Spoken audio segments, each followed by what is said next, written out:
Jealousy, a word that carries centuries of pain, passion, and instinct. We often think of it as something ugly, something to be ashamed of. But jealousy is far older than morality, older than love itself. It's an emotion born in the wild, sculpted by evolution to protect what mattered most: survival, reproduction, and belonging. Imagine the world before civilization, before comfort, before rules. For our ancestors, every bond meant security. A mate was not only a partner, but a guarantee that one's genes would continue. Resources were scarce, alliances fragile, and every connection had value. Losing that connection could mean death or the end of one's genetic line. And so, nature created an emotional alarm system: jealousy. It wasn't designed to hurt us. It was designed to alert us.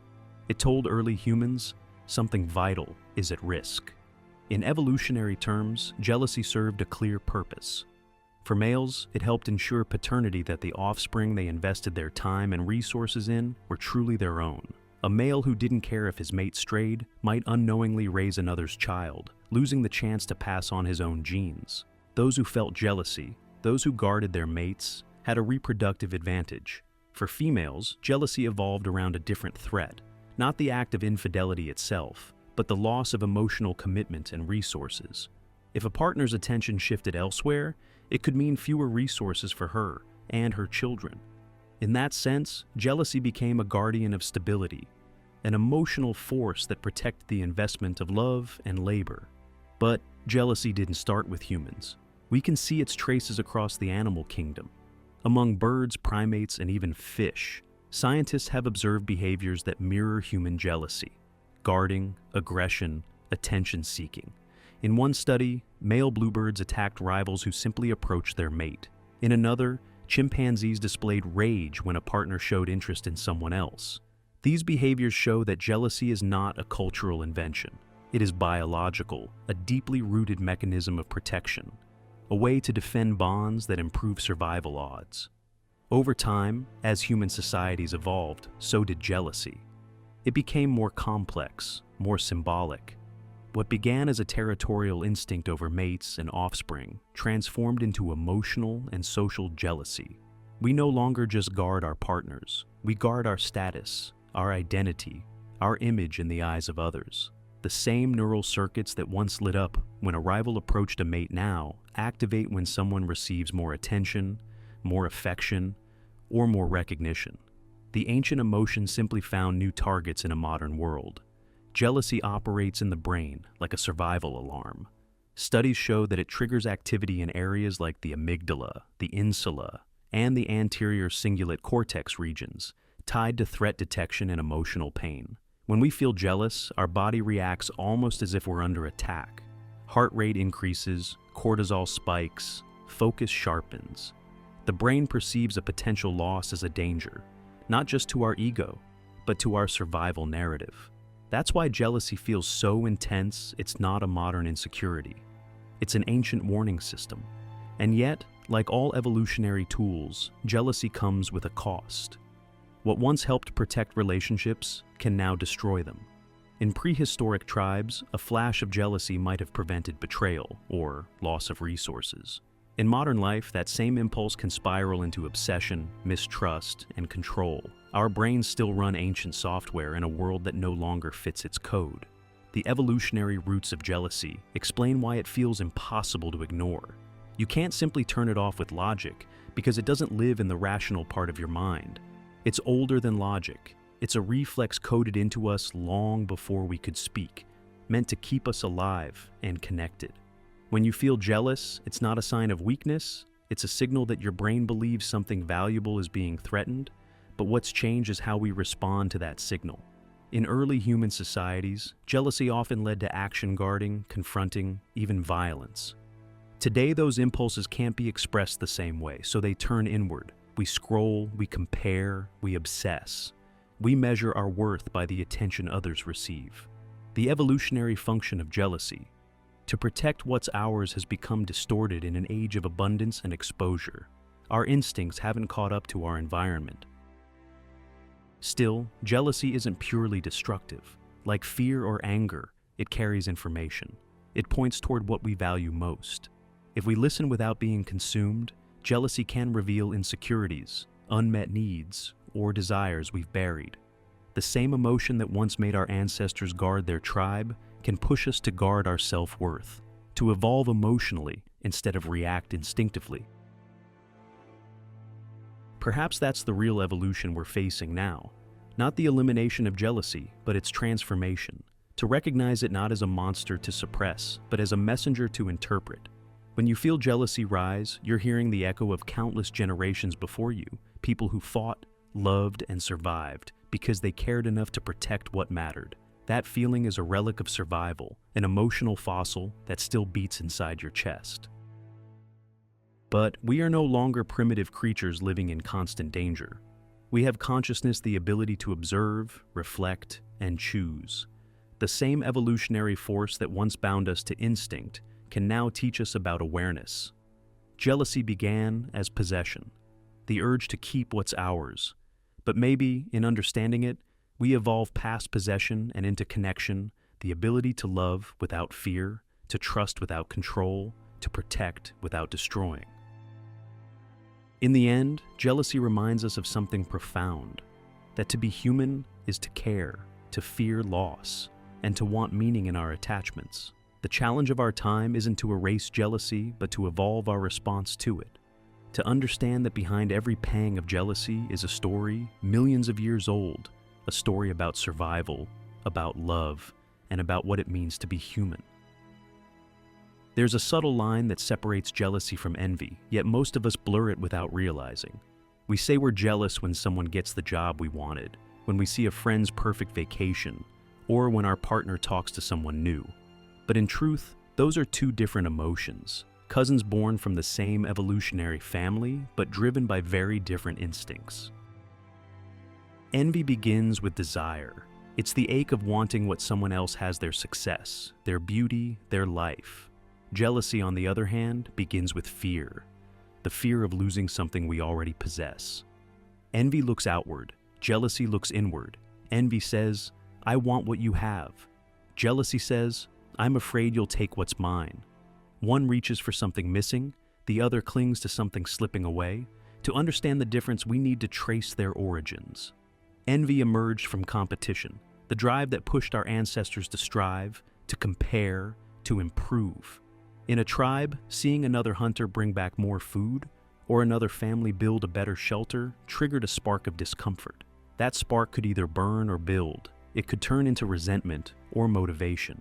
Envy was nature's way of saying, "You could have that too."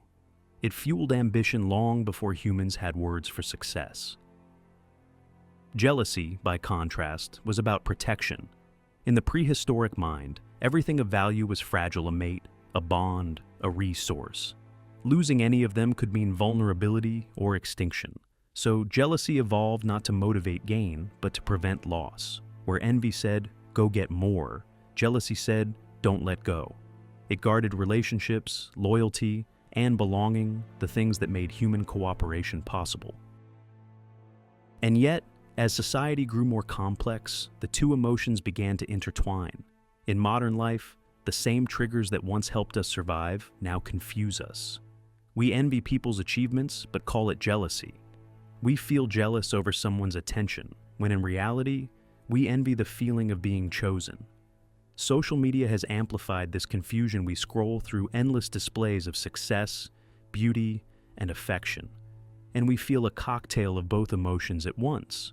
We envy the lifestyle, and we're jealous of the love. Our ancestors competed over food and mates. We compete over validation and visibility.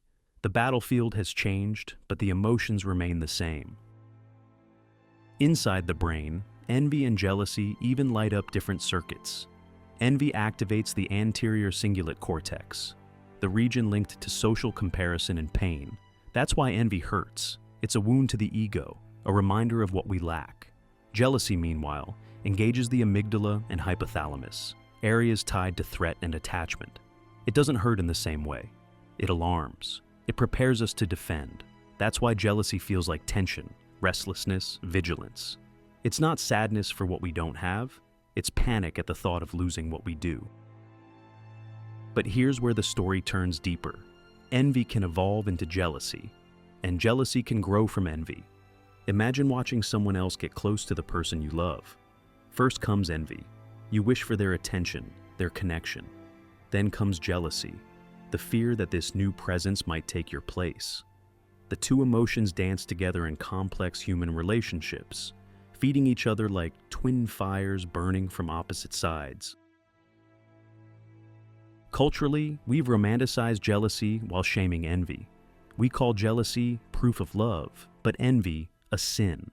Yet, both are natural, both rooted in survival. The problem isn't the emotion itself, it's what we do with it.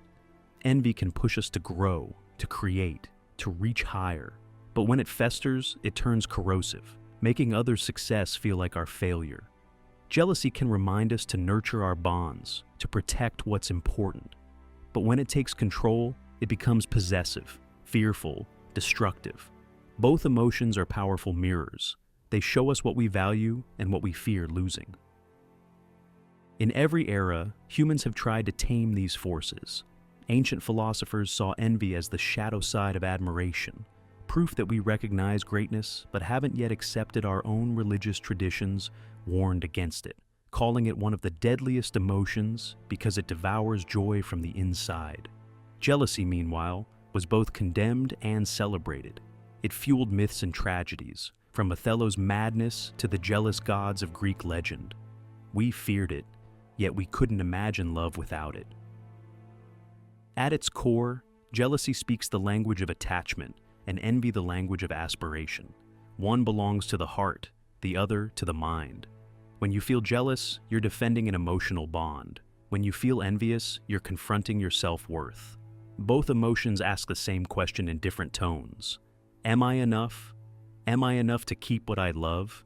Am I enough to deserve what others have? Evolution gave us these questions not to torment us, but to drive our species forward, to make us connect, compete, and create meaning in the struggle for belonging. In today's world, that ancient wiring often misfires. We compare our behind the scenes to everyone else's highlight reel. We confuse admiration with inadequacy. We see others' joy as proof of our lack. And because jealousy and envy are social emotions, they thrive in visibility, in being seen. Every post, every photo, every achievement shared online feeds the same neural circuits that once helped our ancestors survive on the savannah. The environment changed, but the instincts never did. Yet, understanding the difference between jealousy and envy is the first step to mastering them. When you feel envy, pause and ask, what does this tell me about what I desire? When you feel jealousy, ask, what am I afraid to lose? In those answers lies deep self-knowledge. Envy might point you toward goals you've neglected, jealousy might reveal insecurities you've hidden. Both emotions are signals, not verdicts. They are messages from an ancient brain trying to navigate a modern world.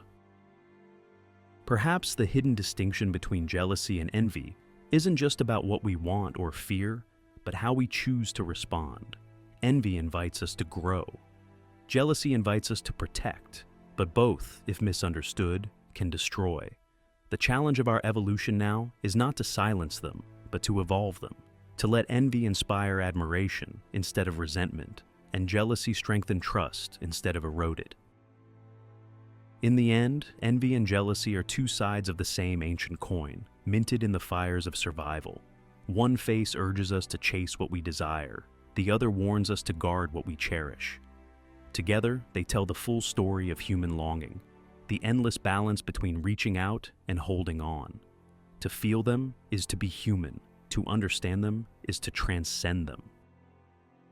Jealousy feels ancient, almost primal. It rises suddenly like a surge of heat that floods the chest, tightening the stomach, sharpening the senses. Most people describe it as emotional, but beneath every jealous thought is a complex chain of biological reactions. To understand jealousy is to understand the human brain at its most protective, reactive, and deeply social. When jealousy strikes, the brain doesn't treat it as a small inconvenience. It treats it as a threat. Evolution designed this emotion to defend bonds that ensured survival. So, the moment jealousy appears, the brain activates the same neural systems that once kept our ancestors alive. The amygdala, a small almond-shaped structure buried deep within the temporal lobe, is the first to respond. It scans for danger, for anything that could lead to loss. When it senses that a loved one's attention might be drifting elsewhere, or that a rival is gaining ground, the amygdala fires like an alarm. It floods the body with stress hormones, adrenaline and cortisol, priming us for defense. At the same time, the hypothalamus joins in, triggering the body's fight or flight response. Heart rate climbs, muscles tense, breathing quickens. These are the same physiological reactions that would have helped an early human confront a rival or protect a mate from being taken. Even though today the threat may just be a message seen on a phone or a friend's social post, the brain reacts as if survival itself is at stake. Jealousy, in this sense, is not a metaphorical pain. It is biological, measurable, and deeply physical. Neuroscientists have scanned the brains of people experiencing jealousy and found that it activates not only the threat centers, but also regions associated with pain and social rejection. The anterior cingulate cortex, for example, lights up when someone feels socially excluded or betrayed. This overlap explains why jealousy can hurt as much as a physical wound. The brain doesn't clearly distinguish between emotional loss and bodily harm. Both signal danger to our sense of security and belonging. But jealousy is not just fear, it's also motivation. The dopamine system, which governs reward and desire, becomes entangled in the jealous state.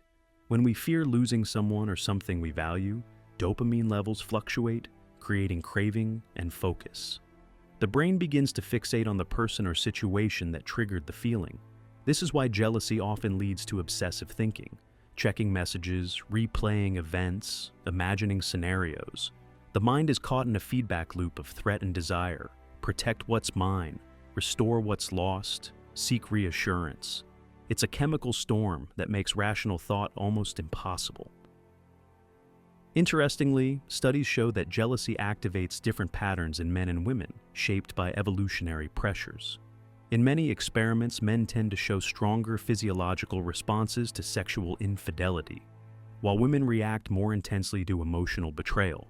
The brain circuits involved are largely the same, but the interpretation of threat differs. For early males, losing sexual exclusivity meant uncertain paternity. For early females, losing emotional investment meant fewer resources and support. Though society has evolved, the neural architecture behind these reactions remains remarkably consistent. Oxytocin, often called the bonding hormone, adds another layer to this story. It strengthens attachment and trust, but it also intensifies jealousy when that bond feels threatened. In experiments with animals and humans, higher oxytocin levels can heighten vigilance toward potential rivals. The same chemical that builds love can, in certain contexts, fuel possessiveness. Evolution designed it that way. Connection and protection were never meant to be separate instincts. The prefrontal cortex, the part of the brain responsible for reasoning and impulse control, plays the role of mediator. It evaluates whether the perceived threat is real or imagined, deciding how we act on our feelings. When the prefrontal cortex is active and balanced, jealousy can be managed, even transformed into understanding.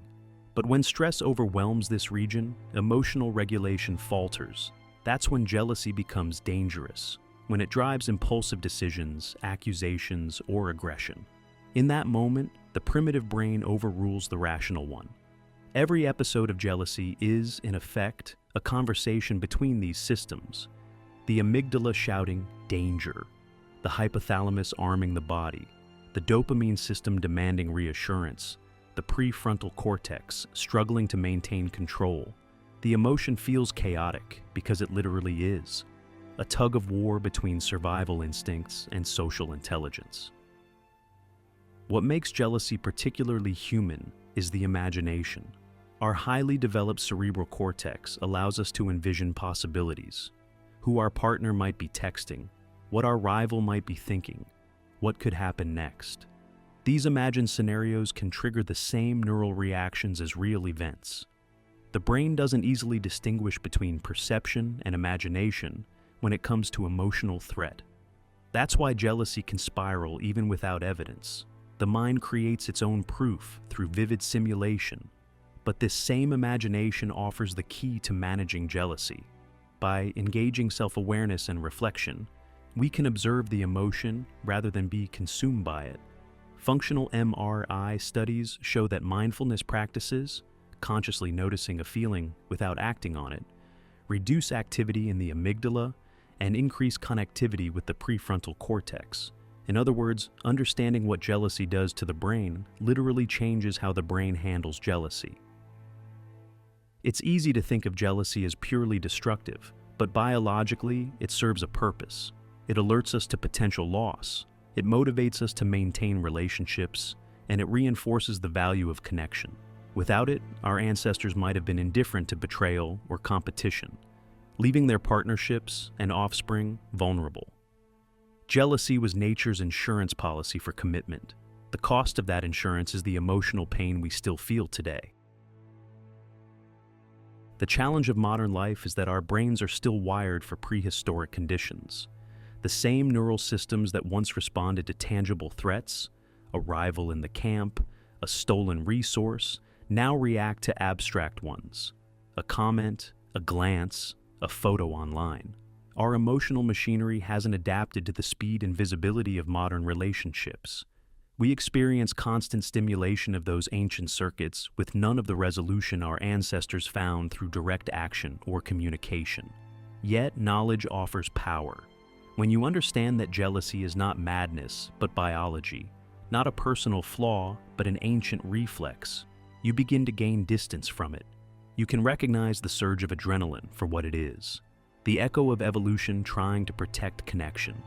You can pause, breathe, and let the prefrontal cortex regain control.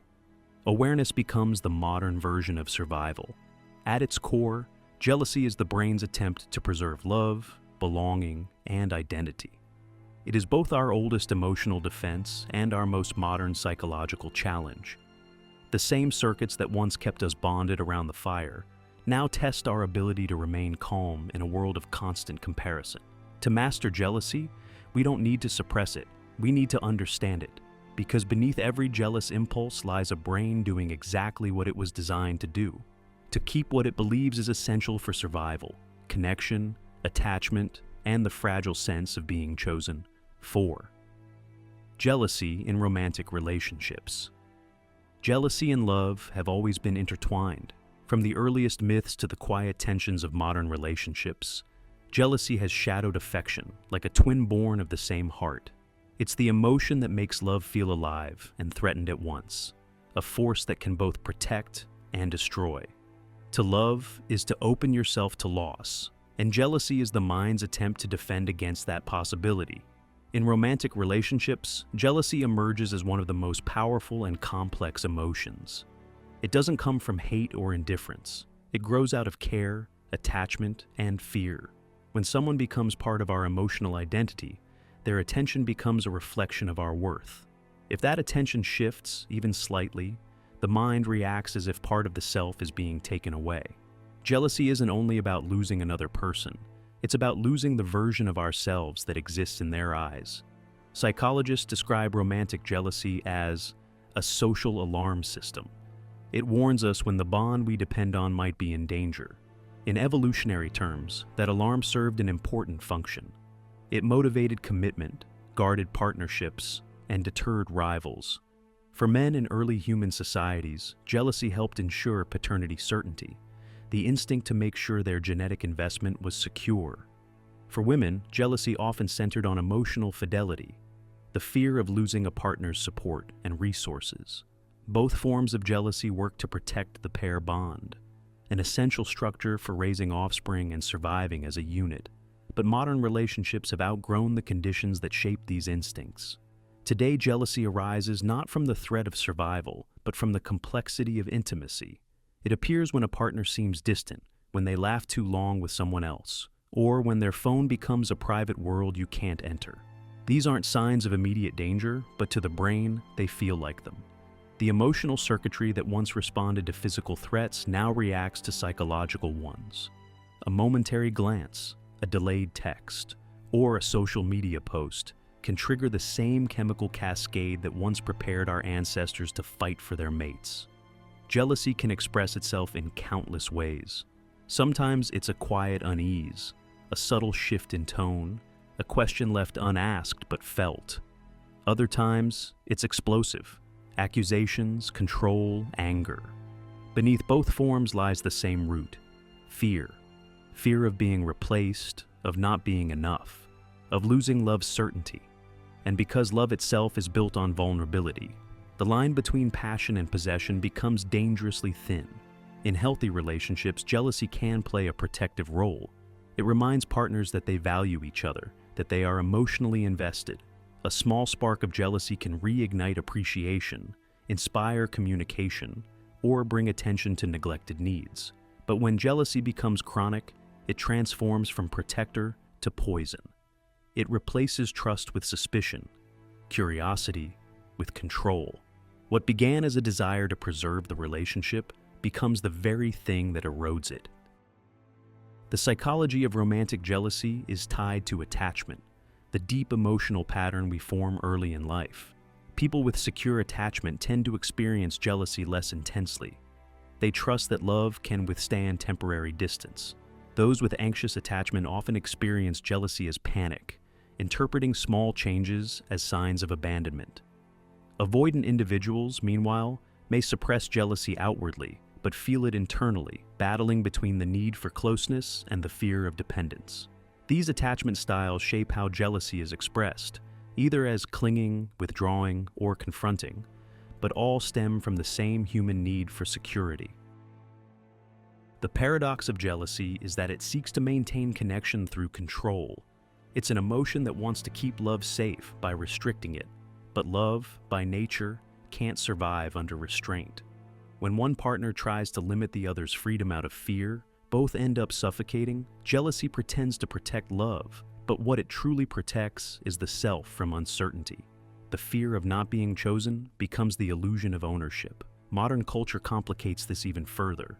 We live in a world of constant exposure, where our relationships are performed as much as they are lived. A simple photo, a like, or a comment can blur the boundaries of intimacy. We compare, measure, and monitor without even realizing it. Technology turns jealousy into a constant companion, the silent observer that never sleeps. The old village rival has been replaced by the infinite digital audience, and our primitive brain is overwhelmed by signals it was never built to process. Yet, jealousy also carries wisdom.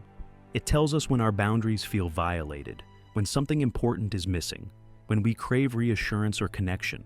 Instead of suppressing jealousy, understanding it can transform it. When we ask ourselves what our jealousy is trying to protect, we uncover the insecurities beneath it, the fear of not being valued, of being unseen, of losing love. By recognizing jealousy as a signal, not a verdict, we turn it from a weapon into a teacher. In romantic relationships, the real work begins when partners can name their jealousy without judgment. Saying, "I felt jealous when you," opens space for honesty instead of blame. It transforms an instinctive reaction into a shared conversation. Transparency disarms the emotion. When partners respond with empathy rather than defensiveness, jealousy loses its power. It stops being an accusation and becomes an expression of vulnerability. Still, there's a deeper truth beneath all of this. Jealousy is not proof of love. It's proof of fear. Fear of loss, fear of not being chosen, fear of impermanence. Love doesn't need jealousy to be real. It needs trust. Jealousy often feels romantic because it's intense, but intensity isn't the same as depth. Real intimacy grows not from guarding each other, but from allowing each other to be free. Overcoming jealousy doesn't mean never feeling it. It means learning to hold it without letting it define the relationship. It means replacing the instinct to control with the courage to communicate. It means recognizing that love is not possession, it's partnership. When we can love without trying to own, when we can feel fear without letting it dictate our behavior, we transcend the oldest part of our biology. Jealousy in romantic relationships reveals both our most ancient instincts and our greatest potential for growth. It reminds us that we are creatures of attachment, shaped by millions of years of evolution, yet capable of reflection and change. The same emotion that once protected our ancestors can now teach us compassion. If we learn to listen to it, understand it, and let it guide us toward deeper honesty rather than control. In the end, jealousy doesn't destroy love. Misunderstanding it does. Love that survives jealousy isn't the one that denies it, but the one that transforms it, from fear of loss into appreciation of presence. Because to truly love someone is to understand that they are not yours to keep, only yours to choose, again and again, without fear. Jealousy isn't confined to romance.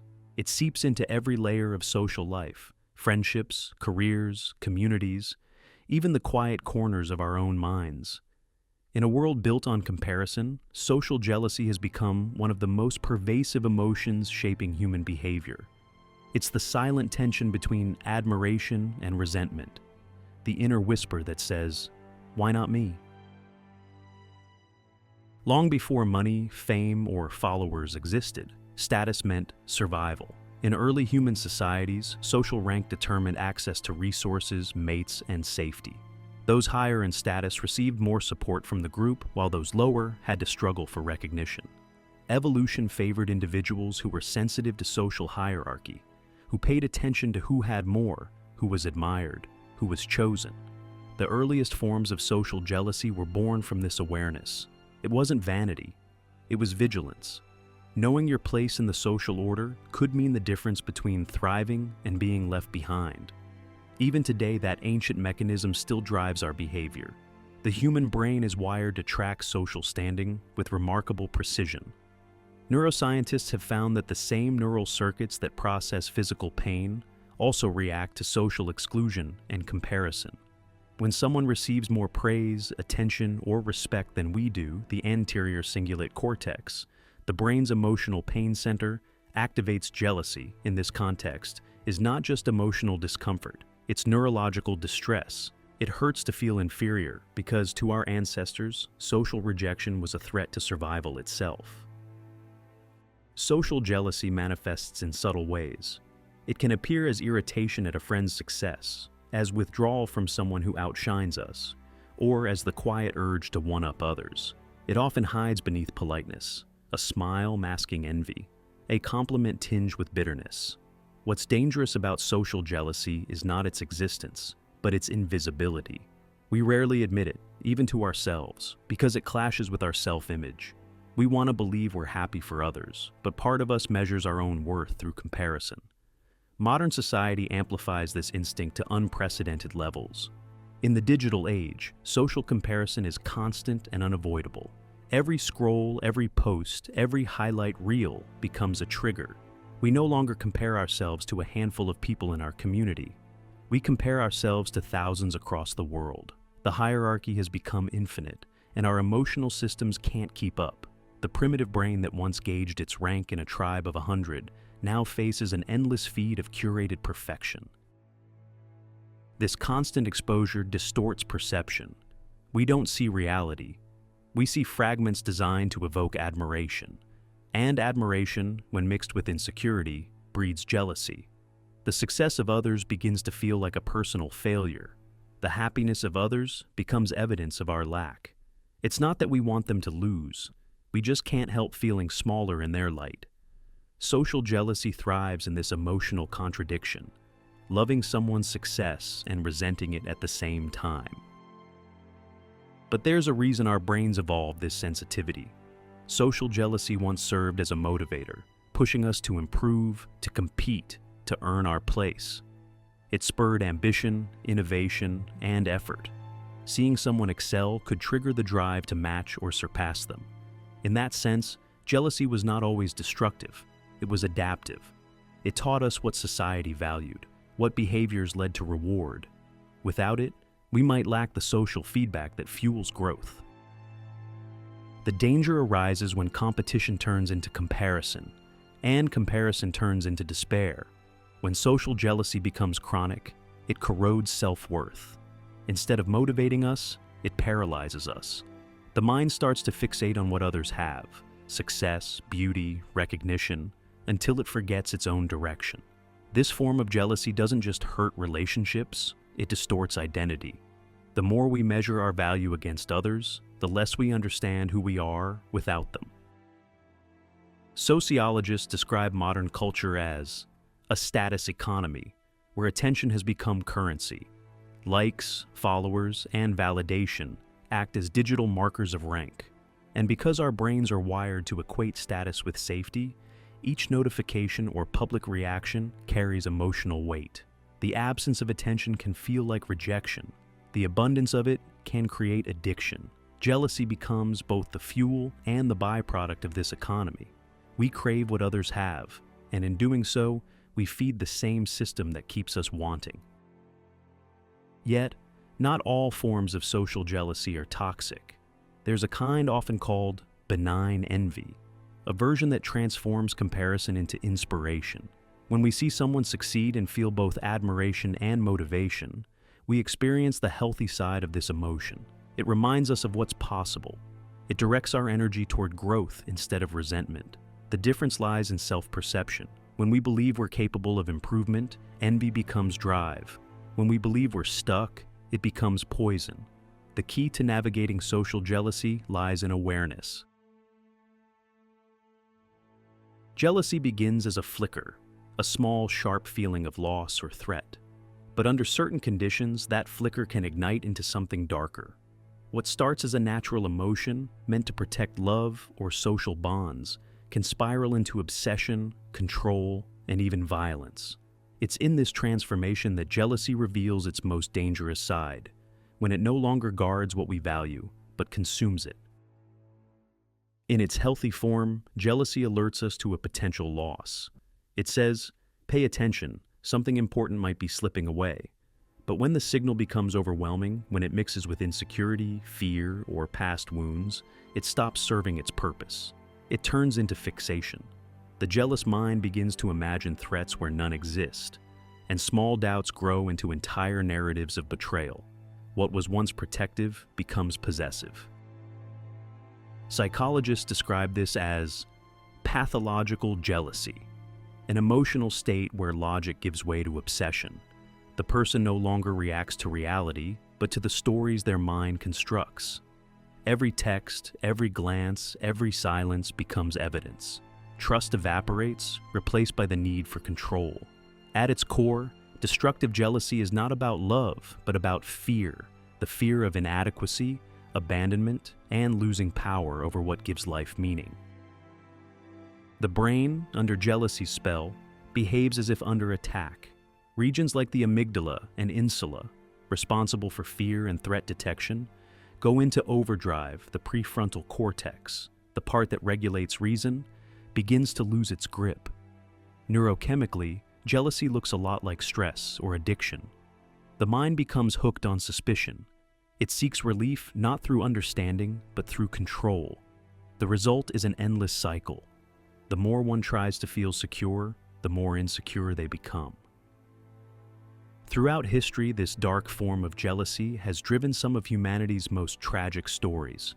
In myths and literature, jealousy is often portrayed as a force that unravels reason. Othello's rage, Medea's revenge, Cain's violence. But these are not just stories from the past. They echo psychological realities that still play out today. In relationships, jealousy can manifest as monitoring, accusations, or emotional manipulation. In extreme cases, it turns abusive. The desire to keep someone close transforms into the need to own them. Socially, jealousy can also turn destructive when competition becomes dehumanizing. We see it in workplaces poisoned by rivalry, in communities torn by resentment, in cultures that glorify envy disguised as ambition. The darker side of social jealousy emerges when others' success feels like a personal attack. It erodes empathy, breeds hostility, and creates cycles of sabotage. When comparison becomes a weapon, jealousy divides rather than drives progress.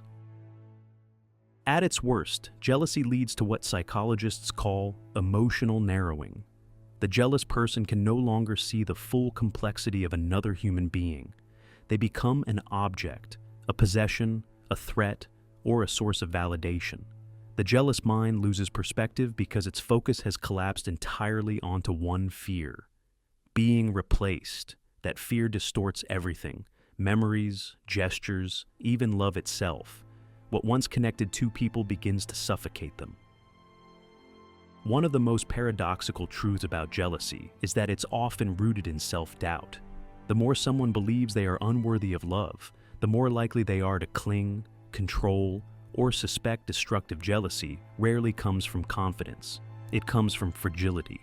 It grows in the cracks of low self-esteem, past rejection, or unresolved trauma. That's why reassurance rarely helps, because the fear isn't really about the other person, it's about the self. In romantic relationships, destructive jealousy can disguise itself as devotion. I just love you too much, one might say. But real love seeks connection, not control. It values freedom, not surveillance. The jealous lover wants proof of safety, but true safety can never be forced. It must be given willingly. When love becomes about possession, it stops being love altogether. It becomes dependency, wrapped in fear. The destructive power of jealousy also lies in its ability to justify itself. Unlike guilt or shame, jealousy feels righteous. It convinces the mind that it's protecting something sacred. I'm not controlling, it says. I'm just afraid of losing you. This moral disguise makes it harder to confront. People often don't realize how much harm jealousy causes until trust has already collapsed. But beneath every destructive act of jealousy lies a plea for reassurance, a desperate attempt to prove worth. Understanding this doesn't excuse harmful behavior, but it reveals the human vulnerability behind it. The person who destroys out of jealousy is often the same person terrified of being abandoned. They choose control because they mistake it for security. They hurt others because they cannot soothe themselves. In the digital world, destructive jealousy has found new territory. Social media fuels constant suspicion. Who liked whose photo? Who followed whom? Who's online but not replying? Relationships once private are now under public observation, and every interaction becomes potential evidence. This hypervisibility feeds the jealous mind, giving it endless material to analyze and misinterpret. Technology amplifies our insecurities, making jealousy not just emotional, but algorithmic. And yet, despite its danger, jealousy's destructive form can be transformed, not by suppression, but by awareness. Recognizing jealousy as a signal, not a sentence, allows space for reflection. What am I really afraid of losing? Why do I equate love with possession? What would trust look like if it wasn't built on control? Asking these questions breaks the cycle of projection and brings the emotion back under conscious understanding.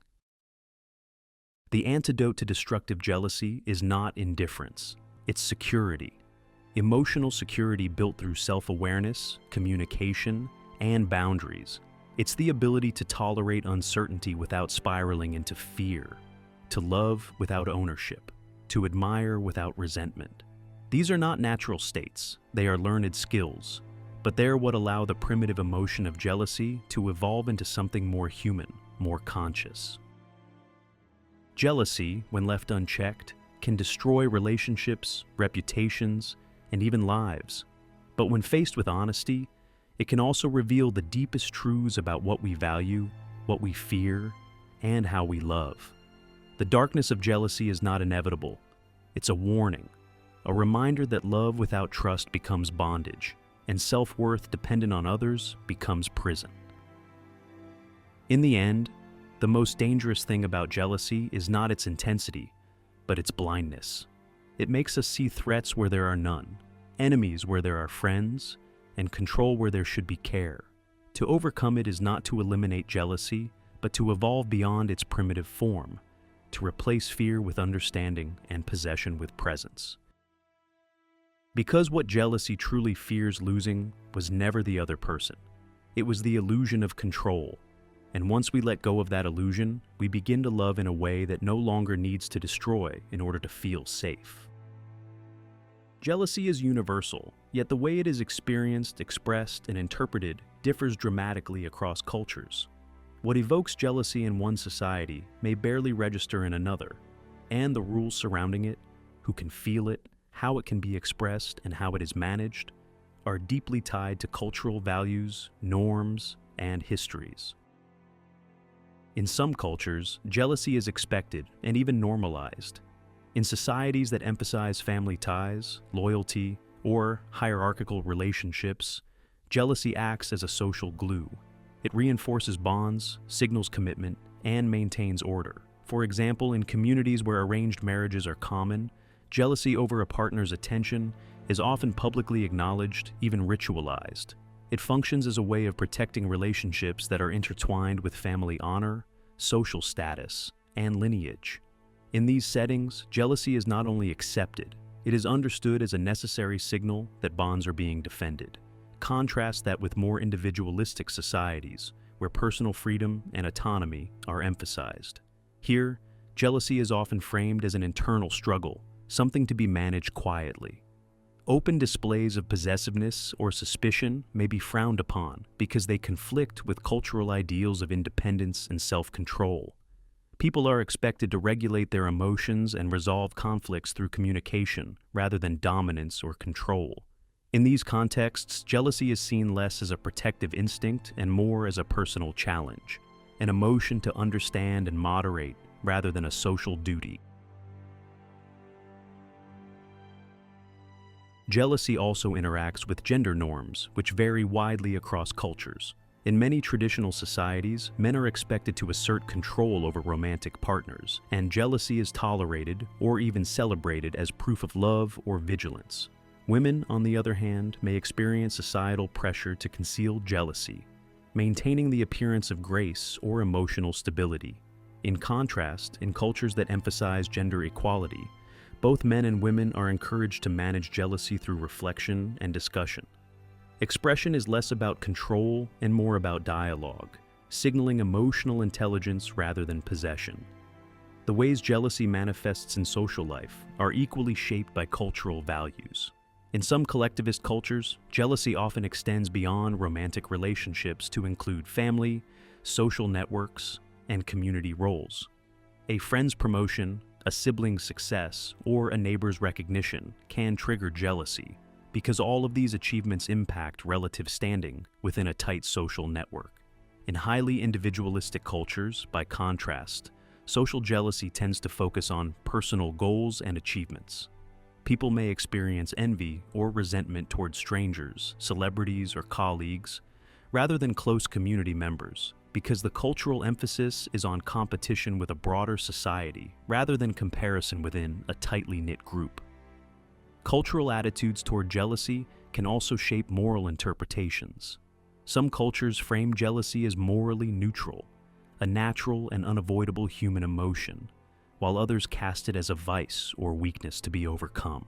In literature, art, and folklore, jealousy may be portrayed as tragic, heroic, or cautionary, depending on the cultural priorities. In Shakespearean drama, for instance, jealousy often leads to catastrophe, highlighting its destructive potential. In traditional tales from other parts of the world, jealousy may be depicted as a signal of devotion, emphasizing its protective function rather than its danger. These differing narratives teach members of each culture how to experience, recognize, and respond to jealousy. Modern globalization has added a new layer to cultural variation. Social media allows people to compare themselves with individuals from entirely different cultural contexts. A lifestyle celebrated in one country may trigger jealousy in another, even if the underlying social rules are completely different. Exposure to global norms can challenge traditional ideas about jealousy, sometimes intensifying feelings of inadequacy, envy, or fear of loss. People may struggle to reconcile the lessons of their own culture with the emotional standards they encounter online, creating new tensions in how jealousy is experienced and expressed. Despite these differences, certain patterns remain consistent across cultures. Jealousy is almost always linked to attachment, resource allocation, and social status. The triggers may differ: a lover, a friend, a coworker, or a community member, but the underlying biology and psychology are universal. All humans experience the alarm of perceived loss, the tension between desire and fear, and the urge to protect what matters most. What changes is the social script, how people are allowed to respond, how emotion is interpreted, and what consequences arise from acting on jealousy. Cultural variation also affects the strategies people use to cope with jealousy. In some societies, confrontation is common, with rituals or discussions designed to restore balance and reaffirm commitment. In others, indirect strategies are preferred, such as avoidance, subtle communication, or self-reflection. Emotional regulation, storytelling, and moral reasoning all play roles in how jealousy is managed, demonstrating that while the emotion itself may be biological, its expression is deeply cultural. Interestingly, cultures can even shape the intensity and duration of jealousy. In highly interdependent societies, jealousy may flare quickly but also resolve more rapidly through communal intervention, discussion, or mediation.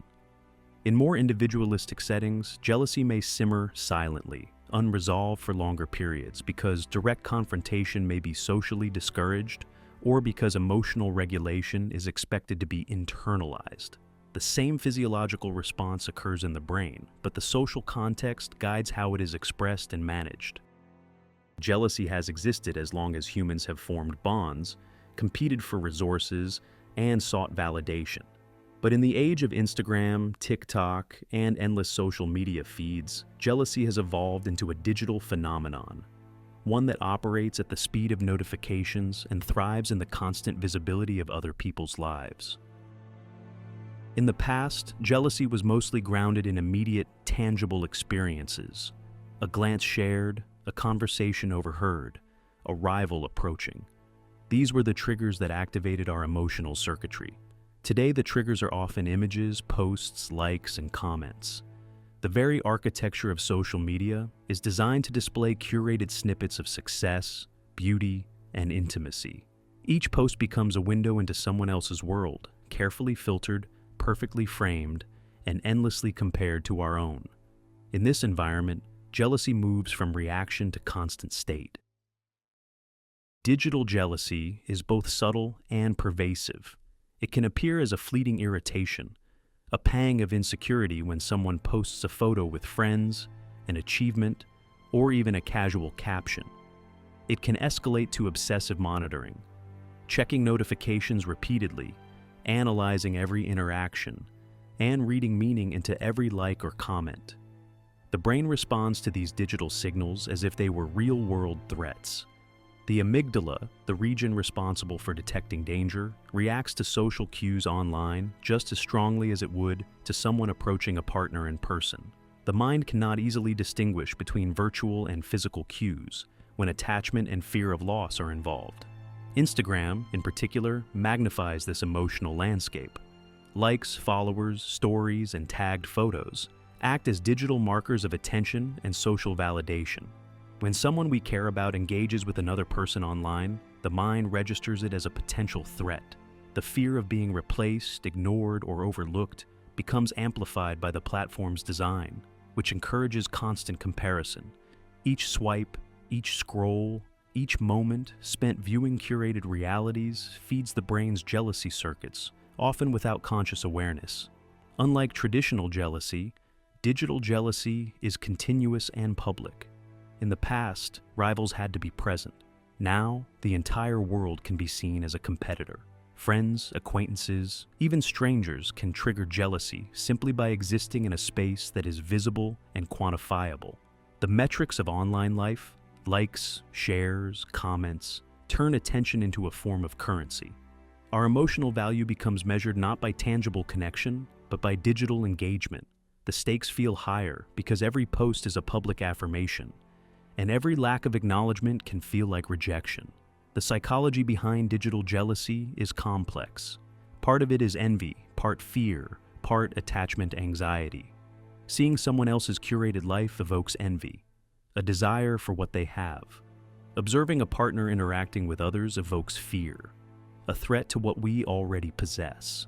The combination can be intoxicating, creating a feedback loop where scrolling itself becomes a source of tension. Our attention is drawn to potential threats, yet we cannot resist observing them. The dopamine system, which governs reward and craving, reinforces this behavior. Every notification provides a small hit of emotional reward, which keeps us returning to the platforms even when it increases anxiety. Digital jealousy also transforms social norms. In traditional relationships, small breaches of trust were often private and situational. In the online world, interactions are visible, permanent, and infinitely shareable.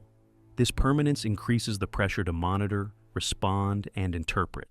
Misinterpretations are common. A harmless comment can feel like a betrayal. A story overlooked can feel like rejection.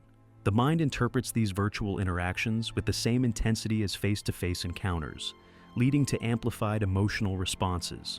Moreover, social media encourages comparison with a nearly infinite pool of people. No longer are we comparing ourselves only to friends or community members. We compare ourselves to celebrities, influencers, and strangers across the globe. This expansion of the comparison set intensifies feelings of inadequacy and social jealousy. The mind constantly evaluates relative value. Who is more attractive, more successful, more liked? The endless stream of curated content means that jealousy rarely disappears. It persists as a background emotional current, shaping perception and behavior. Digital jealousy has consequences beyond personal discomfort. It can strain relationships, foster distrust, and encourage controlling behavior. Partners may demand transparency, monitor each other's activity, or misinterpret harmless interactions. Friendships can sour when social comparison turns into resentment. Possession has always been a central part of human life. From the earliest tools and territory to relationships, wealth, and status, the desire to claim and hold has shaped societies and individuals alike. Yet within possession lies a paradox. The very things we cling to most, our partners, our objects, our achievements, can provoke insecurity, jealousy, and loss, even as they define our sense of value. The paradox begins with the way humans perceive ownership. Possession provides security and identity. When we have something, whether it's an object, a person, or a status, it becomes part of how we see ourselves. A home is not just a shelter, it's a statement of stability. A relationship is not just emotional, it's a reflection of worth. A prized possession, a job, an accolade, a possession, validates effort, and effort validates existence. This sense of ownership is deeply rewarding, tied to the brain's dopamine system and the release of chemicals that reinforce attachment. Yet possession carries inherent vulnerability. The more we value what we have, the more we fear losing it. The very attachment that brings joy also opens the door to jealousy, anxiety, and obsession. This is the paradox. What is most cherished is also most at risk. Evolution shaped this tension. Early humans who guarded their resources and mates effectively were more likely to survive and reproduce. The instinct to protect what we possess has deep biological roots, but in the modern world, the threats are often social, emotional, or symbolic rather than physical. Romantic relationships provide a vivid illustration of this paradox. When we love someone, we naturally desire closeness and commitment. Possession in this context is less about ownership and more about security, yet the mind often conflates the two. We worry about being replaced, overlooked, or betrayed. Jealousy emerges as a protective response, a signal that a bond might be threatened, but the very intensity of this protective instinct can backfire. Attempts to control or monitor a partner can erode trust, create distance, and paradoxically increase the risk of loss. Possession, meant to safeguard connection, can undermine it. The paradox extends beyond relationships. Social status and material possessions illustrate a similar tension. People seek prestige, wealth, and recognition to feel secure and validated. Yet these same achievements often trigger envy, competition, and social comparison, both from others and within the self. A promotion might feel like success, but it also brings scrutiny, rivalry, and fear of losing status. A luxury item may signal achievement, yet its visibility can provoke jealousy or insecurity.